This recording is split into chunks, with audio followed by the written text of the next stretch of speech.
আসসালামু আলাইকুম। ইনফো টেলিভিশনে স্বাগত। সঙ্গে আছি আবির।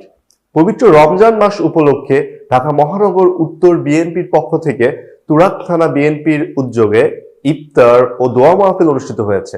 বিস্তারিত জানাচ্ছেন সহকর্মী শাহজালাল দেওয়ান। ঢাকা মহানগর উত্তর বিএনপির পক্ষ থেকে তুরাগ থানা বিএনপির সাবেক সিনিয়র যুগ্ম সাধারণ সম্পাদক আবু তাহের খান আবুলের আয়োজনে ইফতার ও দোয়া মাহফিল অনুষ্ঠিত হয়েছে। শনিবার Turag Dolipara M school and college প্রাঙ্গণে ইফতার ও দোয়া মাহফিলে প্রধান অতিথি হিসেবে উপস্থিত ছিলেন ঢাকা মহানগর উত্তর বিএনপির সদস্য সচিব হাজী মোস্তফা জামান।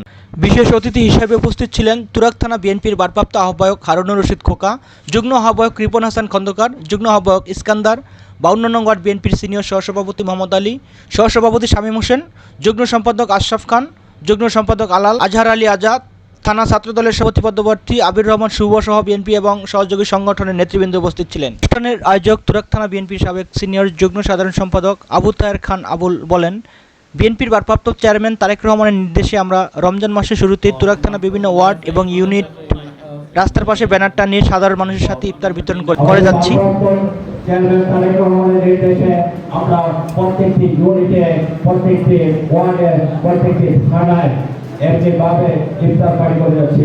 আমরা ইতিপূর্বে ইফতার পার্টিগুলো করেছি, সেই ইফতার পার্টিগুলো করেছি আমরা রাস্তায় ব্যানার দিয়ে সাধারণ মানুষদেরকে আমরা ইফতার বিলি করেছি এবং আমরা সেখানে সকলের সাথে একত্রে আমরা ইফতার করেছি।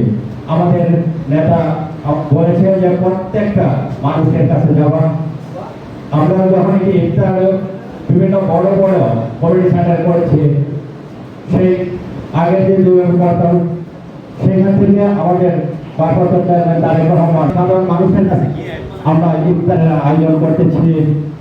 ইফতার ও দোয়া মাহফিল অনুষ্ঠানে দেশনেত্রী বেগম খালেদা জিয়ার রোগমুক্তি কামনা, শহীদ প্রেসিডেন্ট জিয়াউর রহমানের রুহের মাগফিরাত কামনা এবং দেশ গণতন্ত্র পুনঃপ্রতিষ্ঠার জন্য বিশেষ মোনাজাত অনুষ্ঠিত হয়। এ সময় উপস্থিত নেতাকর্মীরা দেশ ও জাতির কল্যাণে দোয়া করেন এবং বিএনপি রাজনৈতিক সংগ্রাম আরও বেগবান করার আহ্বান জানান। আপোষহীন নেত্রী, মজলুম নেত্রী দীর্ঘদিন জেলের মধ্যে ছিলেন, নির্যাতিতভাবে, নিপীড়িতভাবে, অন্যায়ভাবে জেলে রাখা হয়েছিল। আল্লাহ, তিনি অসুস্থ আছেন। রব্বুল আলামিন আল্লাহ তাআলা শহীদ প্রেসিডেন্ট জিয়াউর রহমান এই দেশের একটি কর্ণধার ছিলেন, একটি নক্ষত্র ছিলেন।